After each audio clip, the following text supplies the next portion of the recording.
എല്ലാവർക്കും നമസ്കാരം. I+ന്റെ മറ്റൊരു വീഡിയോയിലേക്ക് സ്വാഗതം. അപ്പോൾ നമ്മൾ കൺസ്ട്രെയിൻറ്റുകളെ കുറിച്ചാണ് പഠിച്ചുകൊണ്ടിരിക്കുന്നത്. അപ്പോൾ കഴിഞ്ഞ ക്ലാസ്സിൽ നമ്മൾ ഹോളോണോമിക് കൺസ്ട്രെയിൻറ്റുകൾ എന്താണെന്ന്, നോൺ ഹോളോണോമിക് കൺസ്ട്രെയിൻറ്റ് എന്താണ്, പ്രോപ്പർട്ടീസ് എന്താണ്, അതിൻ്റെ ഉദാഹരണങ്ങൾ എന്തൊക്കെയാണെന്ന് കഴിഞ്ഞ ക്ലാസ്സിൽ പറഞ്ഞു. അപ്പോൾ ഇന്നത്തെ ക്ലാസ്സിൽ നമ്മൾ നോക്കാൻ പോകുന്നത് ഹോളോണോമിക് കൺസ്ട്രെയിൻറ്റ് ഡിവിഷൻ ആയിട്ടുള്ള റിയണോമസ് കൺസ്ട്രെയിൻറ്റുകളും അതുപോലെ തന്നെ സ്ക്ലിറോണോമസ് കൺസ്ട്രെയിൻറ്റുകളെ കുറിച്ചിട്ടാണ്. നമുക്ക് ഓരോന്നായിട്ട് നോക്കാം. അപ്പോൾ ഇവിടെ നോക്കുക, റിയണോമസ് constraint. Constraint relations explicitly depend on time, that is time dependent. Okay, അപ്പോൾ ഓൾറെഡി നമ്മൾ ടൈം ഡിപ്പെൻഡൻ്റ് ആയിട്ടാണത് പറഞ്ഞു പോകുന്നതെങ്കിൽ പോലും അതിന് വീണ്ടും നമുക്ക് സ്പെഷ്യൽ കേസിൽ സബ് ഡിവിഷൻസ് എടുക്കാൻ പറ്റും. ആ സബ് ഡിവിഷൻസ് ആണ് റിയണോമസ് കൺസ്ട്രെയിൻസും സ്ക്ലിറോണോമസ് കൺസ്ട്രെയിൻസും.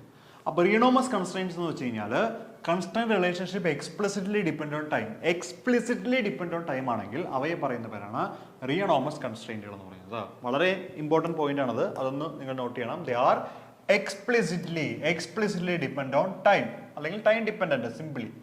And constraint relations do not explicitly depend on time, that is time independent. അപ്പോൾ എന്താണ്, that is do not explicitly depend on time as സ്ക്ലിറോണോമസ് കൺസ്ട്രെയിൻറ്റുകളാണ്. അപ്പോൾ കൺസ്ട്രെയിൻറ്റുകൾ രണ്ടെണ്ണം, റിയണോമസ് കൺസ്ട്രെയിൻറ്റും സ്ക്ലിറോണോമസ് കൺസ്ട്രെയിൻറ്റും ഹോളോണോമിക്കിൻ്റെ ഡിവിഷൻസ് ആണ്. എക്സ്പ്ലിസിറ്റ്ലി ഡിപ്പെൻഡ് ഓൺ ടൈം ആണെങ്കിൽ റിയണോമസ് കൺസ്ട്രെയിൻറ്റുകളെന്നും, do not explicitly depend on time ആണെങ്കിൽ അവയെ നമ്മൾ സ്ക്ലിറോണോമസ് കൺസ്ട്രെയിൻറ്റുകൾ എന്നാണ് പറയുന്നത്. ഓക്കെ, അപ്പോൾ ഇവിടെ നമുക്ക് F of R1 R2 etcetera Rn t = 0 എന്ന് എഴുതാം. ഓക്കെ, ഇവിടെ ആണെങ്കിൽ എന്ത് ചെയ്യുക, ആ ടീനെ അവിടെ നിന്ന് ഒഴിവാക്കിയിട്ട് എഴുതുന്നതാണ് ഇത്. കണ്ടോ? ഓക്കെ, ടി ഇല്ല. അപ്പോൾ ഈ ഫോർമാറ്റിലും പരീക്ഷയ്ക്ക് ചോദിക്കാം. ഇങ്ങനെ ഒരു ഫോർമാറ്റ് എന്നിട്ട് ഇത് ഏത് ടൈപ്പ് ഓഫ് കൺസ്ട്രെയിൻറ്റുകളാണ് മനസ്സിലാക്കുക. They are known as scleronomous കൺസ്ട്രെയിൻറ്റുകളാണ്. ഓക്കെ, ഇതാണെങ്കിൽ റിയണോമസ് കൺസ്ട്രെയിൻറ്റുകളാണ്. ഓക്കെ, ദെൻ എക്സാമ്പിളുകൾ നമുക്ക് നോക്കാം ഇനി ഓരോന്നായിട്ട്. താഴത്തേക്ക് ഉണ്ട് കേട്ടോ. സിമ്പിൾ പെൻഡുലം എന്തിനു ഉദാഹരണമാണ്? സ്ക്ലിറോണോമസ് കൺസ്ട്രെയിൻറ്റുകൾ ഉദാഹരണമാണ്. എന്താണ്? സ്ക്ലിറോണോമസ് കൺസ്ട്രെയിൻറ്റ് ഉദാഹരണമാണ് simple pendulum. Then rigid body is also an example. എന്താണ്? Rigid body is also an example. അപ്പോൾ പ്രത്യേകം ശ്രദ്ധിക്കുക, ഒരു സിസ്റ്റം എന്ന് പറയുന്നത് പലതിൻ്റെയും ഉദാഹരണങ്ങളാവുന്നുണ്ട്. അപ്പോൾ അത് കൃത്യമായിട്ട് മനസ്സിൽ നോട്ട് ചെയ്ത് പഠിച്ചോണം കേട്ടോ. ഓക്കെ, അപ്പോൾ സിമ്പിൾ പെൻഡുലവും റിജിഡ് ബോഡിയും ഇതിന് ഉദാഹരണമാണ്. Then pendulum fitted in a lift and its point of support is moving. അപ്പോൾ എന്താണ്, പെൻഡുലം ഒരു ലിഫ്റ്റിൽ ഫിറ്റ് ചെയ്തിട്ട് അതിങ്ങനെ മൂവ് ചെയ്യിക്കുകയാണെങ്കിൽ എന്താണ്, ദേ ആർ ടൈം ഡിപ്പെൻഡൻറ്റ് അല്ലേ? നമ്മൾ ചെറിയ ക്ലാസ്സിലൊക്കെ പഠിക്കുന്നുണ്ട്. ഒരു സിമ്പിൾ പെൻഡുലം ആയിട്ടൊരു കുട്ടി ഒരു ലിഫ്റ്റിൻ്റെ അകത്ത് കേട്ടിട്ട് ലിഫ്റ്റ് പെട്ടെന്ന് പൊട്ടിയാണെങ്കിൽ എന്ത് പറ്റും, അല്ലെങ്കിൽ ലിഫ്റ്റ് പൊങ്ങിയാണെങ്കിൽ എന്ത് പറ്റും, താഴേക്കാണെങ്കിൽ എന്ത് പറ്റും എന്നൊക്കെ പഠിക്കുന്നുണ്ട്. അപ്പോൾ അവിടെ ഒരു ടൈം ഡിപ്പെൻഡൻസ് പറയാൻ സാധിക്കുന്നുണ്ട്, ടൈം പീരീഡ് നമ്മൾ കാൽക്കുലേറ്റ് ചെയ്യുന്നുണ്ട്. സോ അതുകൊണ്ട് തന്നെയാണ് pendulum fitted in A lift and it's point of support is moving എന്ന് പറയുന്നത് ഒരു റിയണോമസ് കൺസ്ട്രെയിൻറ്റിന് ഉദാഹരണമായിട്ട് നമ്മൾ പറയുന്നത്. എന്നാൽ നോർമലി സിമ്പിൾ പെൻഡുലവും റിജിഡ് ബോഡിയും ഒക്കെ എന്തിന് ഉദാഹരണമാണ്? അത് ഈ പറയുന്ന സ്ക്ലിറോണോമസ് കൺസ്ട്രെയിൻറ്റിന് ഉദാഹരണമാണ് കേട്ടോ. Then pendulum with inextensible string is of inextensible length is also an example. Gas filled hollow sphere ഉദാഹരണമാണ്. Deformable bodies ഉദാഹരണമാണ് റിയണോമസ് കൺസ്ട്രെയിൻറ്റുകൾക്ക്. പെൻഡുലം വിത്ത് വേരിയബിൾ ലെങ്ത് ഉദാഹരണമാണ് അതിന്. Then expanding or contracting gas filled in a container, ഒരു കണ്ടെയ്നറിൻ്റെ അകത്ത് expand ചെയ്യും contract ചെയ്യുന്ന gas ആണെങ്കിൽ അതും റിയണോമസ് കൺസ്ട്രെയിൻറ്റ് ഉദാഹരണമാണ്. ഉദാഹരണങ്ങൾ കൃത്യമായിട്ട് പഠിച്ചു വയ്ക്കാം. ഓക്കെ, അപ്പോൾ ഒരു ഇപ്പോൾ റിജിഡ് ബോഡി തന്നെ നമ്മൾ ഹോളോണോമിക് കൺസ്ട്രെയിൻറ്റ് ഉദാഹരണം പറയുന്നുണ്ട്. അതുപോലെ തന്നെ റിയണോമസ് കൺസ്ട്രെയിൻറ്റിന് ഉദാഹരണമായിട്ട് റിജിഡ് ബോഡി നമ്മൾ പറയുന്നുണ്ട് കേട്ടോ. റിയണോമസ് അല്ല, സ്ക്ലിറോണോമസ് കൺസ്ട്രെയിൻറ്റ്സ് കേട്ടോ. ഈ റിജിഡ് ബോഡി തന്നെ നമ്മൾ ഈ റിജിഡ് ബോഡി ഇതാ തൊട്ട് മുമ്പ് ഉദാഹരണങ്ങൾ പറഞ്ഞിട്ടുണ്ട് കണ്ടോ. ഹോളോണോമിക് കൺസ്ട്രെയിൻറ്റ് ഉദാഹരണം റിജിഡ് ബോഡിയാണ്. ദെൻ ഇപ്പുറത്ത് വരുമ്പോഴും ശ്രദ്ധിക്കുക, നിങ്ങൾ സ്ക്ലിറോണോമസ് കൺസ്ട്രെയിൻറ്റ് എടുക്കുമ്പോഴും അവിടെയും സിമ്പിൾ പെൻഡുലവും റിജിഡ് ബോഡിയും ഉണ്ട്. ഹോളോണോമിക്കിലും രണ്ടും വരുന്നുണ്ട് കേട്ടോ. അപ്പോൾ ആ കാര്യമൊക്കെ ഒന്ന് ശ്രദ്ധിച്ചു പോണേ, അവസാനം എല്ലാം കൂടി കൺഫ്യൂഷൻ ആവരുത്. അപ്പോൾ നമ്മൾ പറഞ്ഞ് വെച്ചിരിക്കുന്നത് ഹോളോണോമിക് കൺസ്ട്രെയിൻറ്റുകൾ, നോൺ ഹോളോണോമിക് കൺസ്ട്രെയിൻറ്റുകൾ, ഹോളോണോമിക് കൺസ്ട്രെയിൻറ്റ് ഡിവിഷനായ റിയണോമസ് കൺസ്ട്രെയിൻസും അതുപോലെ സ്ക്ലിറോണോമസ് കൺസ്ട്രെയിൻസും അതിന് ഉദാഹരണങ്ങൾ, പ്രോപ്പർട്ടീസ് എല്ലാം പറഞ്ഞു. ഇനിയിപ്പോൾ നമ്മൾ അഡീഷണൽ ആയിട്ട് പറയുന്ന ഒരു 4 കൺസ്ട്രെയിൻറ്റുകൾ കൂടിയുണ്ട്. ജസ്റ്റ് ഒന്ന് നോട്ട് ചെയ്ത് പോവുക. ഒന്ന് കൺസർവേറ്റീവ് കൺസ്ട്രെയിൻ്റ് എന്നും മറ്റൊന്ന് ഡിസിപ്പേറ്റീവ് കൺസ്ട്രെയിൻറ്റുകൾ എന്നും. എന്താണ് കൺസർവേറ്റീവ് കൺസ്ട്രെയിൻറ്റുകളും അതുപോലെ തന്നെ ഡിസിപ്പേറ്റീവ് കൺസ്ട്രെയിൻറ്റുകളും, രണ്ടും കൺസ്ട്രെയിൻറ്റുകളാണ് കേട്ടോ. അപ്പോൾ നമുക്ക് നോക്കാം. During constrained motion the total mechanical energy of the system is conserved. അല്ലെ, കൺസർവേറ്റീവ് എന്ന് പറയുമ്പോൾ തന്നെ ടോട്ടൽ എനർജി കൺസേർവ്ഡ് ആവണം എന്ന കൺസെപ്റ്റ് മനസ്സിൽ വരണം. അപ്പോൾ ടോട്ടൽ മെക്കാനിക്കൽ എനർജി കൺസേർവ്ഡ് ആണ് എങ്കിൽ അവയെ പറയുന്നവരാണ് കൺസർവേറ്റീവ് കൺസ്ട്രെയിൻറ്റുകൾ എന്നാണ്. So constrained force do not do any work. എന്താണ് കൺസ്ട്രെയിൻഡ് ഫോഴ്സ് ഒരിക്കലും അവിടെ എന്ത് ചെയ്യില്ല, യാതൊരു വിധത്തിലുള്ള വർക്കും ചെയ്യില്ല. ഓക്കെ, ഇനി ഡിസിപ്പേറ്റീവ് കൺസ്ട്രെയിൻറ്റ് ആണെങ്കിലോ during constrained motion the total mechanical energy of the system is not conserve. എന്താണ് ഡിസിപ്പേറ്റിംഗ് കൺസ്ട്രെയിൻറ്റ് എന്ന് പറഞ്ഞു കഴിഞ്ഞാൽ എന്താണ്, അതായത് കൺസ്ട്രെയിൻഡ് മോഷൻ്റെ അകത്ത് മെക്കാനിക്കൽ എനർജി കൺസേർവ്ഡ് അല്ല എങ്കിൽ അവയെ പറയുന്ന പേരാണ് ഡിസിപ്പേറ്റീവ് കൺസ്ട്രെയിൻറ്റുകളെന്ന്. And constrained force do work. എന്താണ് കൺസ്ട്രെയിൻഡ് ഫോഴ്സ് വർക്ക് ചെയ്യും, അതുകൊണ്ട് തന്നെയാണ് അത് ഡിസിപ്പേറ്റീവ് ആയിട്ട് മാറുന്നത്. കിട്ടുന്നുണ്ടോ? അപ്പൊ കൺസർവേറ്റീവ് കൺസ്ട്രെയിൻറ്റുകളും ഉണ്ട്, ഡിസിപ്പേറ്റീവ് കൺസ്ട്രെയിൻറ്റുകളുണ്ട്. ടോട്ടൽ മെക്കാനിക്കൽ എനർജി കൺസേർവ്ഡ് ആണെങ്കിൽ അവയെ നമ്മൾ കൺസേർവ്ഡ് കൺസ്ട്രെയിൻറ്റുകൾ എന്ന് പറയുന്നു. അവിടെ എന്താണ് കൺസ്ട്രെയിൻഡ് ഫോഴ്സ് ഒരിക്കലും വർക്ക് ചെയ്യില്ല. പക്ഷെ ഡിസിപ്പേറ്റീവ് കൺസ്ട്രെയിൻറ്റുകൾ ആണെങ്കിൽ കൺസ്ട്രെയിൻഡ് മോഷന്റെ അകത്ത് മെക്കാനിക്കൽ എനർജി കൺസേർവ്ഡ് അല്ല. അത് എന്തുകൊണ്ടാണെന്ന് ചോദിച്ചു കഴിഞ്ഞാൽ എന്താണ് constrained force do work, constrained force അവിടെ വർക്ക് ചെയ്യുന്നുണ്ട്. അതുകൊണ്ടാണ് അതിന് ഡിസിപ്പേറ്റീവ് എന്ന് പറയുന്ന കാറ്റഗറിയിലേക്ക് നമുക്ക് മാറ്റി വെക്കാനായിട്ട് പറ്റുന്നത്. ഓക്കെ, അപ്പോൾ ഹോളോണോമിക് കൺസ്ട്രെയിൻറ്റ്, നോൺ ഹോളോണോമിക് കൺസ്ട്രെയിൻറ്റുകൾ, ഹോളോണോമിക്കിന് sub division rheonomous and scleronomous കൺസ്ട്രെയിൻറ്റുകൾ, അതിനുശേഷം കൺസർവേറ്റീവ് കൺസ്ട്രെയിൻറ്റുകൾ, ഡിസിപ്പേറ്റീവ് കൺസ്ട്രെയിൻറ്റുകൾ. ഒരു ഉദാഹരണം നോക്കാം അതിൻ്റെ. കൺസർവേറ്റീവിൻ്റെ ഉദാഹരണം റിജിഡ് ബോഡി ഉദാഹരണമാണ്. Simple pendulum with rigid support, simple pendulum with rigid support ഉദാഹരണമാണ്. ഡീഫോംഡ് ബോഡി ഉദാഹരണമാണ് ഡിസിപ്പേറ്റീവിൻ്റെ, ഡീഫോംഡ് ബോഡി അല്ലെ. സിമ്പിൾ പെൻഡുലം വിത്ത് എക്സ്റ്റൻസിബിൾ ലെങ്ത് എന്താണ് ഉദാഹരണമാണ് അല്ലെ. സിമ്പിൾ പെൻഡുലം വിത്ത് എക്സ്റ്റൻസിബിൾ സ്ട്രിങ്. ഓക്കെ, സോ അത് നമുക്ക് ആ കൺസെപ്റ്റ് വേണമെങ്കിൽ ഇവിടെ പറയാൻ പറ്റും. എങ്ങനെയാണെന്ന് ചോദിച്ചു കഴിഞ്ഞാൽ ഇപ്പോൾ ലെങ്ത് കൂടുകയാണ്, ഇപ്പൊ സ്പ്രിങ് ആകുമ്പോഴാണ് ലെങ്ത് കൂടുന്നത്, ബോബ് ഇതാണ്. ഓക്കെ, സോ ഇവൻ ഇങ്ങോട്ട് മൂവ് ചെയ്യും അല്ലെ, എക്സ്റ്റൻസിബിൾ ആണ്, ഇങ്ങനെ മൂവ് ചെയ്യും അല്ലെ, ഇങ്ങനെ മൂവ് ചെയ്യും, ശരിയല്ലേ? ഓക്കെ അല്ലേ, അങ്ങനെ മൂവ് ചെയ്യും. അപ്പൊ ശരിക്കും പറഞ്ഞു കഴിഞ്ഞാൽ നമുക്ക് വർക്ക് കണ്ടുപിടിക്കണമെങ്കിൽ F.S ആണ്, ശരിയല്ലേ? അപ്പോൾ ഫോഴ്സും ഇങ്ങോട്ടാണ്, ഡിസ്പ്ലേസ്മെന്റ് ലെങ്തും അങ്ങോട്ടാണ്. അപ്പൊ തീറ്റ എത്രയാ? 0 ആണ് അല്ലെ. അപ്പോൾ Fs cos 0 is equal to Fs. അതായത് കൺസ്ട്രെയിൻഡ് ഫോഴ്സ് അവിടെ എന്ത് ചെയ്യുന്നുണ്ട്? വർക്ക് ചെയ്യുന്നുണ്ട് അല്ലെ. നമ്മൾ എല്ലായിടത്തും പഠിച്ചിരിക്കുന്നത് കൺസ്ട്രെയിൻഡ് ഫോഴ്സും അതുപോലെ തന്നെ അവിടുത്തെ ഡയറക്ഷനും 90 ഡിഗ്രി സർഫസ് ഓഫ് കൺസ്ട്രെയിൻഡ് സർഫസും അതുപോലെ തന്നെ അവിടുത്തെ ഡിസ്പ്ലേസ്മെന്റും ഒക്കെ പെർപെൻഡിക്കുലർ ആയിട്ട് വരുന്നതുകൊണ്ട് തന്നെ അവിടെ വർക്ക് ചെയ്യില്ല, കൺസ്ട്രെയിൻഡ് ഫോഴ്സ് ഒരിക്കലും വർക്ക് ചെയ്യില്ല എന്നാണ് നമ്മൾ പറഞ്ഞുകൊണ്ടിരുന്നത്. പക്ഷേ മനസ്സിലാക്കുക, ഒരു ഡിസിപ്പേറ്റീവ് കൺസ്ട്രെയിൻറ്റുകളാകുമ്പോൾ അതിൻ്റെ അകത്ത് എന്തുണ്ട്? ഒരു വർക്ക് വരുന്നുണ്ട്. ആർക്ക്? കൺസ്ട്രെയിൻഡ് ഫോഴ്സുകൾക്ക് വർക്ക് വരുന്നുണ്ട്.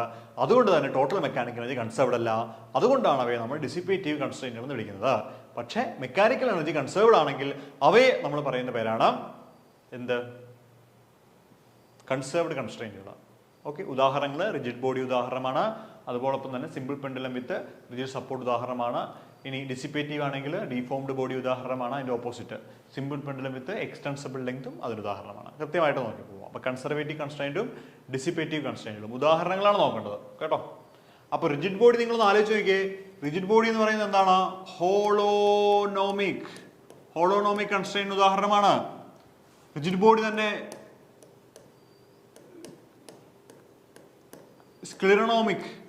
സ്ക്ലിറോണോമസ് കൺസ്ട്രെയിൻറ്റ് ഉദാഹരണമാണ്.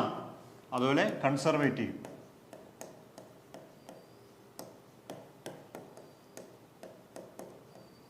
കണ്ടോ?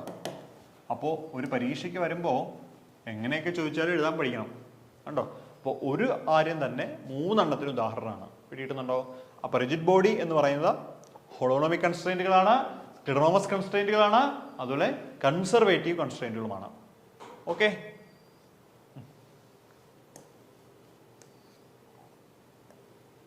ഗ്യാസ് ഫിൽഡ് ഹോളോസ്ഫിയർ ഉദാഹരണം. Expanding or contracting gas filled in a container is also an example for this. അടുത്തത് ബൈലാറ്ററൽ കൺസ്ട്രെയിൻറ്റുകളും അതുപോലെ തന്നെ യൂണിലാറ്ററൽ കൺസ്ട്രെയിൻറ്റുകളും എന്താണ് ബൈലാറ്ററൽ കൺസ്ട്രെയിൻറ്റുകളും അതോടൊപ്പം തന്നെ യൂണിലാറ്ററൽ കൺസ്ട്രെയിൻറ്റുകളും അത് നോക്കാം. Constrained relations are expressed in the form of equations. ഇക്വേഷൻസിന്റെ ഫോമിൽ എഴുതുകയാണെങ്കിൽ ബൈലാറ്ററൽ കൺസ്ട്രെയിൻറ്റുകൾ എന്ന് പറയുന്നു.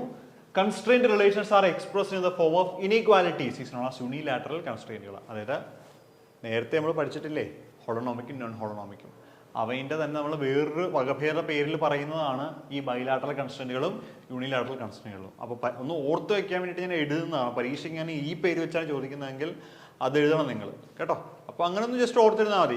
ഇക്വേഷൻസ് ആയിട്ട് എഴുതാൻ പറ്റുന്നതെങ്കിൽ ബൈലാറ്ററൽ കൺസ്ട്രെയിൻറ്റുകൾ, ഇക്വേഷൻസ് ഇനീക്വാലിറ്റി ആയിട്ടാണ് എഴുതുന്നതെങ്കിൽ യൂണിലാറ്ററൽ കൺസ്ട്രെയിൻറ്റുകൾ, അല്ലെങ്കിൽ ഇക്വേഷൻ അല്ലാതെ എഴുതാൻ പറ്റുന്ന ആരാണെന്ന് ചോദിച്ചാൽ യൂണിലാറ്ററൽ കൺസ്ട്രെയിൻറ്റ്. അപ്പോൾ we can represent a constraint using an equation is known as bilateral constraint, and we can represent a constraint with inequality is known as unilateral constraint. ഉദാഹരണങ്ങൾ rigid body ഉദാഹരണമാണ്, simple pendulum with rigid support ഉദാഹരണമാണ്, അത് normal simple pendulum extensible അല്ലാത്തത്, expanding or contracting gas fill in a container അല്ലെ, 0 less or equal to x less or equal to a, അല്ലെങ്കിൽ 0 less or equal to y less or equal to അല്ലെ a, അല്ലെങ്കിൽ 0 less or equal to z less or equal to a ഉദാഹരണമാണ്. Okay, അപ്പോൾ വീണ്ടും നമുക്ക് പറയാൻ പറ്റും rigid body എന്ന് പറയുന്നത് എങ്ങനെയാണ് ഹോളോണോമിക് കൺസ്ട്രെയിന്റ് ഉദാഹരണമാണ്. റിജിഡ് ബോഡി തന്നെ സ്ക്ലിറോണോമസ് കൺസ്ട്രെയിന്റ് ഉദാഹരണമാണ്. റിജിഡ് ബോഡി തന്നെ കൺസർവേറ്റീവ് കൺസ്ട്രെയിന്റ് ഉദാഹരണമാണ്. And also bilateral constraints. Okay, ഉദാഹരണങ്ങളെ കിട്ടിയല്ലോ. അപ്പോൾ ഇതിൻ്റെ 4 എണ്ണമായിട്ട് എഴുതാൻ പറ്റും.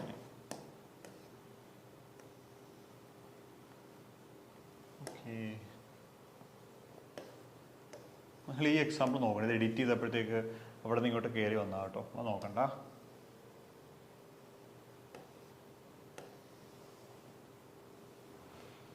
ചോദ്യങ്ങളാണ്. അപ്പോൾ ഈ ചോദ്യങ്ങൾ പറയുന്നതിന് മുമ്പ് ഞാൻ ഒന്നുകൂടെ ഒന്ന് കൺക്ലൂഡ് ചെയ്യാം. നമ്മൾ പറഞ്ഞ കാര്യങ്ങളൊന്ന് കൺക്ലൂഡ് ചെയ്യാം. അപ്പോൾ നമ്മൾ കൺസ്ട്രെയിൻറ്റുകളെ കുറിച്ചാണ് പഠിച്ചുകൊണ്ടിരുന്നത്. കൺസ്ട്രെയിൻറ്റുകൾ എന്ന് പറഞ്ഞു കഴിഞ്ഞാൽ they are geometric restrictions for the motion of an object or a system is known as കൺസ്ട്രെയിൻറ്റുകൾ. ഒരു ഒബ്ജക്റ്റിന്റെ മൂവ്മെന്റിനെ തടസ്സപ്പെടുന്ന എന്തിനേയും നമുക്ക് കൺസ്ട്രെയിൻറ്റുകൾ എന്ന് പറയാം. Beads of abacus, straight railway ട്രാക്കിലൂടെ ട്രെയിൻ പോകുന്നതൊക്കെ അതിന് ഉദാഹരണമാണ്. റിജിഡ് ബോഡിയിലെ പാർട്ടിക്കിളുകൾ തമ്മിലുള്ള അകലം എപ്പോഴും കോൺസ്റ്റന്റ് ആയതുകൊണ്ട് അവൻ്റെ ഇടയിൽ കൺസ്ട്രെയിൻറ്റ് ഉണ്ട്. ഇതൊക്കെ ഉദാഹരണങ്ങളാണ്. അത് കഴിഞ്ഞാൽ നമ്മൾ പിന്നെ വരുന്നത് കൺസ്ട്രെയിൻറ്റുകളുടെ ക്ലാസിഫിക്കേഷനാണ്. പ്രധാനമായിട്ട് 2 ക്ലാസിഫിക്കേഷനാണുള്ളത്, ഹോളോണോമിക് കൺസ്ട്രെയിൻറ്റുകളും നോൺ ഹോളോണോമിക് കൺസ്ട്രെയിൻറ്റുകളും. ഓക്കെ, ഹോളോണോമിക് കൺസ്ട്രെയിൻറ്റുകളും നോൺ ഹോളോണോമിക് കൺസ്ട്രെയിൻറ്റും. അപ്പോൾ ഇക്വേഷനായിട്ട് എഴുതാൻ പറ്റുന്നത്, ഇനീക്വാലിറ്റി ആയിട്ട് എഴുതാൻ പറ്റുന്നതെന്നൊക്കെ നമ്മൾ പറഞ്ഞ് പഠിച്ചിട്ടുണ്ട്. അതിനുശേഷം നമ്മൾ അതിൻ്റെ ഉദാഹരണങ്ങൾ പറഞ്ഞ് പഠിച്ചിട്ടുണ്ട്. അതിനുശേഷം ഹോളോണോമിക് കൺസ്ട്രെയിൻറ്റിനെ വീണ്ടും നമ്മൾ ക്ലാസിഫൈ ചെയ്യുകയാണ്. അവയെ നമ്മൾ റിയണോമസ് കൺസ്ട്രെയിൻറ്റുകളെന്നും സ്ക്ലിറോണോമസ് കൺസ്ട്രെയിൻറ്റുകളെന്നും പറഞ്ഞ് പഠിക്കുന്നുണ്ട്. ഒരെണ്ണം ടൈം ഡിപ്പെൻഡൻറ്റ്, ഒരെണ്ണം ടൈം ഇൻഡിപെൻഡൻറ്റുമാണ്. ഉദാഹരണങ്ങൾ ഉൾപ്പെടെ പഠിക്കുന്നുണ്ട്. അതിനുശേഷം കൺസർവേറ്റീവ് കൺസ്ട്രെയിൻറ്റും അതുപോലെ തന്നെ ഡിസിപ്പേറ്റീവ് കൺസ്ട്രെയിൻറ്റുകൾ എന്ന് പറഞ്ഞ് പഠിക്കുന്നുണ്ട്. മെക്കാനിക്കൽ എനർജി കൺസർവ്ഡ് ആണെങ്കിൽ കൺസർവേറ്റീവ് എന്നും, മെക്കാനിക്കൽ കൺസർവ് അല്ലെങ്കിൽ ഡിസിപ്പേറ്റീവ് എന്ന് പറയുന്നു. ഉദാഹരണങ്ങൾ പഠിക്കുന്നുണ്ട്. അതിനുശേഷം നമ്മൾ പിന്നെ വരുന്നത് ബൈലാറ്ററൽ ആൻഡ് യൂണിലാറ്ററൽ ആണ്. ബൈലാറ്ററൽ യൂണിലാറ്ററൽ പറയുന്നത് in terms of equation and inequality. ഇക്വേഷനായിട്ട് എഴുതാൻ പറ്റുകയാണെങ്കിൽ അതിനെ ബൈലാറ്ററൽ കൺസ്ട്രെയിൻറ്റുകളെന്നും, ഇനീക്വാലിറ്റി ആയിട്ട് എഴുതാൻ പറ്റുകയാണെങ്കിൽ യൂണിലാറ്ററൽ കൺസ്ട്രെയിൻറ്റ് എന്ന് പറയുന്നു. നമ്മൾ ഏറ്റവും ആദ്യം പഠിച്ച ഹോളോണോമിക് നോൺ ഹോളോണോമിക്കും അതുപോലെ തന്നെ എടുത്തെഴുതുന്ന മറ്റൊരു പേരിലാണ് ഇവ രണ്ടും അറിയപ്പെടുന്നത്. ഉദാഹരണങ്ങളും അതുപോലെ തന്നെ സെയിം ഇവിടെ വരുന്നുണ്ട്. ഓക്കെ, ക്ലിയർ അല്ലേ? അപ്പോൾ 1, 2, 3, 4, 5, 6, 7, 8 കൺസ്ട്രെയിൻറ്റുകൾ നമ്മൾ പഠിച്ചിട്ടുണ്ട്. ഹോളോണോമിക്, നോൺ ഹോളോണോമിക്, റിയണോമസ്, സ്ക്ലിറോണോമസ്, കൺസർവേറ്റീവ്, ഡിസിപ്പേറ്റീവ്. പിന്നെ അടുത്ത പഠിച്ചതാണ് ബൈലാറ്ററൽ, യൂണിലാറ്ററൽ അല്ലേ? അപ്പോൾ 1, 2, 3, 4, 5, 6, 7, 8 എണ്ണം. ഓക്കെ, ശരി. 2, 4, 8 എണ്ണാണോ? ഹോളോണോമിക്, നോൺ ഹോളോമിക്, സ്ക്ലിറോണോമസ്, റിയണോമസ്, കൺസർവേറ്റീവ്, ഡിസിപ്പേറ്റീവ്, പിന്നെ ബൈലാറ്ററൽ, യൂണിലാറ്ററൽ, എസ് എണ്ണം. ഓക്കെ, അപ്പം എല്ലാം ഉഷാറായില്ലേ? അപ്പോൾ ഇനി നമുക്ക് പഠിക്കാനുള്ളത് പ്രോബ്ലംസ് ആണ്. പ്രോബ്ലംസ് ചെയ്യണം. അപ്പോൾ ഈ പ്രോബ്ലംസ് ചെയ്യാൻ വേണ്ടിയിട്ട് നിങ്ങൾ ആദ്യത്തെ ക്ലാസ്സുകൾ കണ്ടിട്ട് വേണം തിരിച്ചിങ്ങോട്ട് വരാൻ. കാരണം ആദ്യത്തെ ക്ലാസ്സിൽ നന്നായിട്ട് അറിയാമെങ്കിൽ മാത്രം ഇത് ചെയ്തിട്ട് കാര്യമുള്ളൂ, അല്ലെങ്കിൽ നിങ്ങൾക്ക് ആകെ ടെൻഷനാവും. അപ്പോൾ അങ്ങനെ നിങ്ങൾ പോകരുത്. അപ്പോൾ അത് കണ്ടിട്ടില്ലെങ്കിൽ ആ ക്ലാസ് എല്ലാം കണ്ടിട്ട് തിരിച്ചിങ്ങോട്ട് വാട്ടോ. അപ്പോൾ നമുക്ക് ചെയ്തു തുടങ്ങാം. അപ്പോൾ എല്ലാം പഠിച്ചിട്ട് വരിക, പഠിച്ചിട്ട് ചെയ്യാം. അപ്പോൾ ഒന്നാമത്തെ ചോദ്യം, a particle is constrained to move along a inner surface of a fixable hemispherical bowl the number of degree of freedom of the particle. ചോദ്യം എന്താണ്? ഒരു പാർട്ടിക്കിള് എന്താണ്? ഒരു ഹെമിസ്ഫെരിക്കൽ ബൗൾ. എന്താണ് ഈ ഹെമിസ്ഫെരിക്കൽ ബൗൾ? ഇതൊരു ബൗളാണ്, ഹെമിസ്ഫെരിക്കൽ ബൗളാണ് അല്ലേ. ഒരു സ്ഫിയർ നടുക്കുന്ന് കട്ട് ചെയ്ത് പൊളന്ന് തണ്ണിമത്തൻ പറയാം, സ്പെരിക്കൽ ഷേപ്പിലുള്ള തണ്ണിമത്തനാണെങ്കിൽ നടുക്കുന്ന ടപ്പ് എന്ന് കട്ട് ചെയ്ത് രണ്ടായിട്ട് തിരിച്ചു വെച്ചു. എന്നിട്ട് ഇതിൻ്റെ അകത്തേക്ക് നമ്മൾ എന്ത് ചെയ്തു? ഒരു ഒബ്ജക്റ്റ് ഇട്ടു. അപ്പോൾ ഉള്ളു പൊള്ളയാണ്. അങ്ങനെയാണെങ്കിൽ ആ ഒബ്ജക്റ്റിൻ്റെ അല്ലെങ്കിൽ ആ പാർട്ടിക്കിളിൻ്റെ ഡിഗ്രീസ് ഓഫ് ഫ്രീഡം, ഇതിൻ്റെ അകത്തേക്ക് നമ്മളൊരു പാർട്ടിക്കിളിലേക്ക് ഇട്ട് കഴിഞ്ഞാൽ ആ പാർട്ടിക്കിളിൻ്റെ ഡിഗ്രീസ് ഓഫ് ഫ്രീഡം എത്രയാണെന്നുള്ള ചോദ്യം അല്ലേ. അപ്പോൾ നമുക്കറിയാം ഡിഗ്രീസ് ഓഫ് ഫ്രീഡം DOF അല്ലെങ്കിൽ simply F. Degrees of freedom കണ്ടുപിടിക്കാനുള്ള സൂത്രപ്പണി ട്രിക്ക് എന്താണ്? D × n-c, DNC അല്ലേ. ഇവിടെ ഡയമെൻഷൻ എത്രയാണ്? ഡയമെൻഷൻ 1 2 3 അല്ലേ. ഹെമിസ്ഫിയർ ആകുമ്പോൾ 3 എണ്ണം ഇല്ലേ, 3 ഡയറക്ഷനിൽ X Y Z ഹെമിസ്ഫിയർ ആണ്. 3. നമ്പർ ഓഫ് പാർട്ടിക്കിൾ എത്രയാണ്? ഒരാളേ ഉള്ളൂ എന്ന് പറഞ്ഞിട്ടുണ്ട്. കൺസ്ട്രെയിൻറ്റ് എത്രയാണ്? 1. ശരിയല്ലേ. ഇതിൻ്റെ അകത്തു കൂടിയ ഒരൊറ്റ മൂവ്മെൻ്റ് അല്ലേ ഉള്ളൂ അല്ലേ, ഒറ്റ മൂവ്മെൻറ്റേ ഉള്ളൂ. അപ്പോൾ എന്താണ് കൺസ്ട്രെയിൻറ്റ് എന്ന് പറയുന്നത്? എത്രയാണ്? 1 ആണ്. സോ DN - C ഇടുമ്പോൾ നമുക്ക് എന്ത് കിട്ടും? Dimension 3, number of particle 1, constraint 1. അപ്പോൾ 3 - 1 = എന്താണ്? 2. ബി ഓപ്ഷൻ ശരിയായിട്ട് എടുക്കണം. എത്രയാണ്? 2. നമ്പർ 2 ആണ് എന്തെന്ന് പറയുന്നത്? ഉദാഹരണമല്ല, ആൻസർ കേട്ടോ.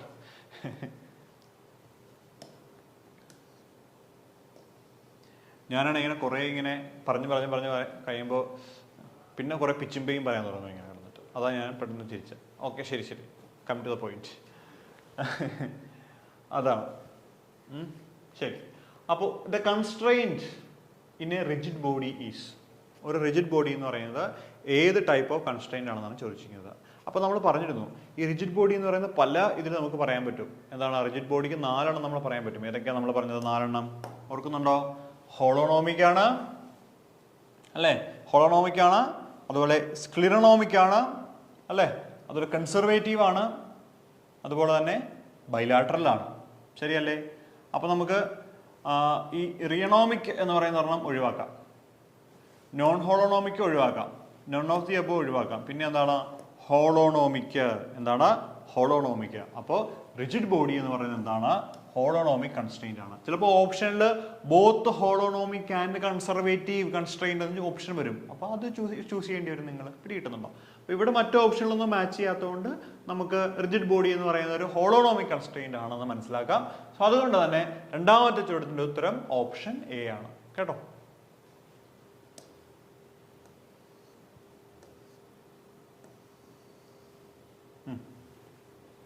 മൂന്നാമത്തെ ചോദ്യമാണേ. In the case of dash constraint, the constraint is expressed by inequalities. അതായത് ഏത് കൺസ്ട്രെയിൻറ്റുകളാണ് നമുക്ക് ഇനീക്വാലിറ്റി അല്ല ഇക്വാലിറ്റീസ്. ശ്രദ്ധിച്ചോ, തെറ്റ് വരുന്നുണ്ടോ? പരീക്ഷയ്ക്ക് പോയിരിക്കുമ്പോൾ ഇതുപോലെ ഇനീക്വാലിറ്റി എന്ന് വായിച്ചു കഴിഞ്ഞാൽ നമ്മൾ ഓപ്ഷൻ മാറും. അപ്പോൾ ശ്രദ്ധിക്കുക, ഇങ്ങനെ തെറ്റ് വരുന്നത് പലപ്പോഴും നമ്മളെല്ലാം ഒക്കെ പഠിച്ചിട്ട് പരീക്ഷയ്ക്ക് പോയിരുന്നാലും പലപ്പോഴും ഇങ്ങനെയുള്ള കുറേ അബദ്ധങ്ങൾ പറ്റും. അതായത് നമ്മൾ ഓൾറെഡി പഠിച്ചു വെച്ചിരിക്കുന്ന കുറേ കാര്യങ്ങൾ മനസ്സിലുണ്ടാവും. അപ്പോൾ നമ്മൾ വായിക്കുമ്പോൾ പെട്ടെന്ന് അത് റീകളക്ട് ചെയ്ത് മനസ്സിലേക്ക് വരും. പിടിയിട്ടുണ്ടോ? അപ്പോൾ അതുകൊണ്ട് ഇനീക്വാലിറ്റി എന്ന് പെട്ടെന്ന് തന്നെ മനസ്സിൽ വന്നു. ഞാൻ അതുകൊണ്ട് ലെറ്റേഴ്സ് അധികം നോക്കാൻ പോയില്ല. അപ്പോൾ ശ്രദ്ധിക്കുക, ഇങ്ങനെയുള്ള അബദ്ധങ്ങൾ പറ്റും. ഓക്കെ, അപ്പോൾ നോക്കുക എന്താണ് ഇക്വാലിറ്റി ആയിട്ട് എക്സ്പ്രസ് ചെയ്യാൻ പറ്റുന്നത് ഏതാണെന്നാണ് ചോദിച്ചിരിക്കുന്നത്. ഓക്കെ, ഇക്വാലിറ്റി ആയിട്ട് എഴുതാൻ പറ്റുന്നത് ഏതാണെന്നാണ് ചോദ്യം.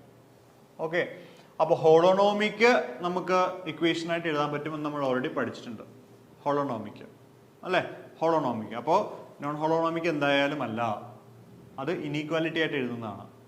അതുപോലെ ഡിസിപ്പേറ്റീവിലും നമ്മൾ അങ്ങനെയല്ല അല്ലേ, അത് എനർജിയുടെ ടേംസിലാണ് നമ്മൾ പറയുന്നത്. ദെൻ യൂണിലാറ്ററൽ അല്ല, നമ്മൾ ബൈലാറ്ററൽ ആണ് ഇക്വേഷനായിട്ട് എഴുതുന്നത്. യൂണിലാറ്റർ ഇനീക്വാലിറ്റി ആയിട്ടാണ് നമ്മൾ റെപ്രസെന്റ് ചെയ്യുന്നത്. ഓക്കെ, സോ ഏതാണ് ഉത്തരം? ഹോളോണോമിക് ആണ്. ഓക്കെ, ഇപ്പോൾ ഹോളോണോമിക് ആൻഡ് ഇതിൻ്റെ കൂടെ ഒരു ഓപ്ഷൻ കൂടി വരാം, ബൈലാറ്ററൽ എന്ന് വെച്ചാൽ ആ ഓപ്ഷൻ നമുക്ക് എടുക്കാൻ പറ്റും. പിടികിട്ടുന്നുണ്ടോ? അപ്പോൾ മൂന്നാമത്തെ ചോദ്യത്തിൻ്റെ ഉത്തരം എന്ന് പറയുന്നത് ഏതാണ്? ഓപ്ഷൻ A ആണ് റൈറ്റ് ചോയ്സ് ആയിട്ട് നമുക്ക് പറയാൻ പറ്റുന്നത്. പിടികിട്ടുന്നുണ്ടോ? ഓക്കെ, അടുത്തത് the generalized coordinates need not necessarily have the dimension of. നമ്മുടെ നോട്ടിൽ തന്നെയുള്ള ലൈനാണത്. അത് പുസ്തകത്തിൽ നിന്ന് എടുത്തൊരു ലൈനാണ്. എന്താ? ലെങ്ത് അല്ലേ. Generalised coordinate need not necessarily have the dimension of. ഇത് തന്നെ വരണമെന്ന് നിർബന്ധമില്ല. ഏതാണ്? ലെങ്ത്. അത് ആംഗിൾ ആവാം, വെലോസിറ്റി ആവാം, ഫോഴ്സ് ആവാം, ആക്സലറേഷൻ ആവാം, ലാറ്റിറ്റ്യൂഡ് ആവാം, ഹൈറ്റ് ആവാം, എന്ത് വേണമെങ്കിലും ആവാം. പിടിയിട്ടുണ്ടോ? അപ്പൊ അതുകൊണ്ട് മനസ്സിലാക്കുക, necessary have the dimension of എന്ന് ചോദിച്ചു കഴിഞ്ഞാൽ ലെങ്ത് ആണ്. അപ്പോൾ നമുക്ക് ഏത് ഓപ്ഷൻ എടുക്കാൻ പറ്റും? നാലാമത്തെ ഓപ്ഷൻ നമുക്ക് എ ആയിട്ട് ചൂസ് ചെയ്യാൻ പറ്റും. എന്താണ്? എ ഓപ്ഷനായിട്ട് നമുക്ക് എടുക്കാൻ പറ്റും. Length length length. ഓക്കെ, ഞാൻ അതാ പറഞ്ഞത്, ചോദ്യങ്ങൾ ഈ പുസ്തകത്തിൻ്റെ ലൈനുകൾക്കിടയിൽ വരികൾക്കിടയിലൂടെ വായിക്കണം എന്നൊക്കെ പറയുന്ന പോലെ വരികൾക്കിടയിലൂടെ ചോദ്യങ്ങൾ ചോദിക്കുന്നുണ്ട് അവർ. പിടികിട്ടിയോ? ഒന്നാമത്തെ കാര്യം വെച്ചാൽ ഈ സിലബസ് ശരിക്കും നമ്മുടെ കോളേജ് എഡ്യൂക്കേഷൻ്റെ അസിസ്റ്റന്റ് പ്രൊഫസറിൻ്റെ സിലബസാണ്. അവർക്ക് ഡിസ്ക്രിപ്റ്റീവ് പരീക്ഷയായിരുന്നു. അപ്പോൾ അതുപോലുള്ള സിലബസാണ്. അപ്പോൾ മൾട്ടിപ്പിൾ ചോയ്സ് ചോദ്യങ്ങളാണ് വലിയ പാടാണ്. അപ്പോൾ എന്താ ചെയ്യുക? പുസ്തകങ്ങളിൽ ഇങ്ങനെയുള്ള ലൈനുകൾ എടുത്തിട്ട് അവിടെ നിന്ന് ഡാഷ് ഇട്ട് അങ്ങ് ചോദിക്കും, അല്ലെങ്കിൽ ക്വസ്റ്റ്യൻ മാർക്ക് ഇട്ട് ചോദിക്കും. കേട്ടോ?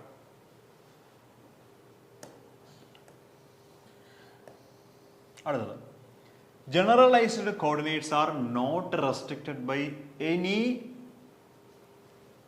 Constraints, conditions, force, obstructions. ഏതാണ്? Any constraints. ഒബ്സ്ട്രക്ഷൻസ് എടുത്താലും കുഴപ്പമില്ലെങ്കിലും more suitable constraints. Okay, so generalised coordinates are not restricted by any constrained. Generalised coordinate. അപ്പോൾ ശരിക്കും ജനറലൈസ്ഡ് കോർഡിനേറ്റിന്റെ പ്രോപ്പർട്ടിയാണ് അല്ലേ? സാധാരണ നമ്മൾ കോർഡിനേറ്റ് എടുക്കുമ്പോൾ x coordinate, y coordinate, z coordinate അല്ലേ? ഈ ആളുകൾ നമുക്ക് എഴുതുമ്പോൾ വലിയ ബുദ്ധിമുട്ടാവും. കൺസ്ട്രെയിൻറ്റുകൾ വരുമ്പോൾ നമ്മുടെ കാൽക്കുലേഷൻസ് എല്ലാം അങ്ങോട്ടും ഇങ്ങോട്ടൊക്കെ മാറും. പക്ഷെ ജനറലൈസ്ഡ് കോർഡിനേറ്റ് അഡ്വാൻറ്റേജ് എന്താണ്? കൺസ്ട്രെയിൻറ്റ് ഉപയോഗിച്ചിട്ട് നമുക്ക് ഇതിനെ റെസ്ട്രിക്ട് ചെയ്യാനായിട്ട് സാധിക്കില്ല എന്നുള്ളതാണ്. ഉദാഹരണം എപ്പോഴും ഞാൻ പറയാനുള്ള ഉദാഹരണം തന്നെയാണ് സിമ്പിൾ പെൻഡിലാണ്. അത് പറയാനും ബെസ്റ്റ് എക്സാമ്പിൾ. കാരണം ഇവിടെ നിങ്ങളൊന്ന് ആലോചിച്ച് നോക്കിയേ, ഈ സിമ്പിൾ പെൻഡിന്റെ നീളം ലെങ്ത് എൽ എന്ന് പറയുന്നത് ഇവിടുത്തെ കൺസ്ട്രെയിന്റ് ആണ്. പക്ഷെ ഈ കൺസ്ട്രെയിന്റ് ഒരിക്കലും ഇവിടുത്തെ ജനറലൈസ്ഡ് കോർഡിനേറ്റ് ആയ തീറ്റയെ അഫക്റ്റ് ചെയ്യില്ല. പിടികിട്ടുന്നുണ്ടോ? അതായത് ഇവിടുത്തെ ജനറലൈസ്ഡ് കോർഡിനേറ്റ് ആയ തീറ്റ എന്ന് പറയുന്നത് ഒരിക്കലും ഈ സിമ്പിൾ പെൻഡിലെ കൺസ്ട്രെയിന്റ് എല്ലിന് ഡിപ്പെൻഡബിൾ അല്ല. ഇതിങ്ങനെ ഇവിടെ കറങ്ങും, തീറ്റ വേരി ചെയ്യും. Okay, without depending on the constraint L. പിടികിട്ടുന്നുണ്ടോ? So generalised coordinate are not restricted by constraints. Okay, അപ്പോൾ സിമ്പിൾ പെൻഡിലെ ജനറലൈസ്ഡ് കോർഡിനേറ്റ് എന്ന് വെച്ചാൽ തീറ്റയാണ് കേട്ടോ. പരീക്ഷയ്ക്ക് എളുപ്പം ചോദിക്കാം. ഒരു ഇൻഎക്സ്റ്റൻസിബിൾ ആയിട്ടുള്ള ഒരു സിമ്പിൾ പെൻഡുലത്തിന്റെ ജനറലൈസ്ഡ് കോർഡിനേറ്റ് എത്രയാണ് എന്നൊക്കെ പരീക്ഷയ്ക്ക് ചോദിച്ചാൽ കൃത്യമായിട്ട് എഴുതണം. Theta. And the theta which is independent of what? Independent of constraint. കിട്ടിയിട്ടുണ്ടോ? ജനറലൈസ്ഡ് കോർഡിനേറ്റ് ഒരിക്കലും കൺസ്ട്രെയിനെ ഡിപ്പെൻഡ് ചെയ്യില്ല. ഇതാണ് സാരാംശം കേട്ടോ. അപ്പോൾ അതാണ് ഇവിടെ ചോദ്യവും ഉത്തരവും. ഓപ്ഷൻ എ ആണ് കൺസ്ട്രെയിൻറ്റ്. ഒന്നുകൂടെ വായിക്കുക. Generalised coordinate are not restricted by any constraints. കേട്ടോ, പല ആവർത്തി പറയാൻ കാരണം ഇപ്പം തന്നെ തലയ്ക്കകത്തത് കയറാൻ വേണ്ടിയിട്ടാണ് കേട്ടോ. നമ്മൾ ഇത്രയും കാര്യങ്ങൾ പഠിച്ചെങ്കിലും ഇങ്ങനെയുള്ള കാര്യങ്ങളൊക്കെയാണ് ചോദിക്കുന്നത്. അത് മനസ്സിലാക്കണം. കാരണം മൾട്ടിപ്പിൾ ചോയ്സ് ആണ്. നമുക്ക് ഉത്തരം മതി, വേറെ ഒന്നും വേണ്ട കേട്ടോ. ഓക്കെ, അപ്പോൾ നമുക്ക് തൽക്കാലം അങ്ങനെയാണെങ്കിൽ ഈ ഇവിടെ കൊണ്ട് അവസാനിപ്പിക്കാം അല്ലേ? ചോദ്യങ്ങൾ ഇനിയുണ്ട് 6, 7, പിന്നെ പ്രീവിയസ് ഇയർ ചോദ്യങ്ങളൊക്കെ ഉണ്ട്. അപ്പോൾ എനിക്കൊന്ന് ഈ വീഡിയോകൾ മുഴുവൻ കൊള്ളില്ല. അപ്പോൾ നമുക്ക് തൽക്കാലം ഈ വീഡിയോ ഇവിടെ കൊണ്ട് നിർത്താം. എന്നിട്ട് അടുത്ത ക്ലാസ്സിൽ നമുക്ക് 6ാമത്തെ ചോദ്യം വീണ്ടും തുടങ്ങാം. 6ാമത്തെ ചോദ്യം ഒരു 10-13 ചോദ്യങ്ങളുണ്ട്. അതിനുശേഷം മുൻവർഷം ഈ പരീക്ഷയ്ക്ക് ചോദിച്ചിരിക്കുന്ന ചോദ്യങ്ങൾ, ഈ സിലബസിൽ നിന്ന് ചോദിച്ചിട്ടുള്ള ചോദ്യങ്ങൾ ഇവിടെ ഉൾപ്പെടുത്തിയിട്ടുണ്ട്. അപ്പോൾ അത് കുറച്ച് ലെങ്തി ആവും. അപ്പോൾ അതുകൊണ്ട് നമുക്ക് ഇവിടെ കൊണ്ട് അവസാനിപ്പിക്കാം. നന്നായിട്ട് നോക്കുക. അടുത്ത വീഡിയോയിൽ ബാക്കി കാര്യങ്ങളുമായിട്ട് നമുക്ക് വീണ്ടും കാണാം. Thank you.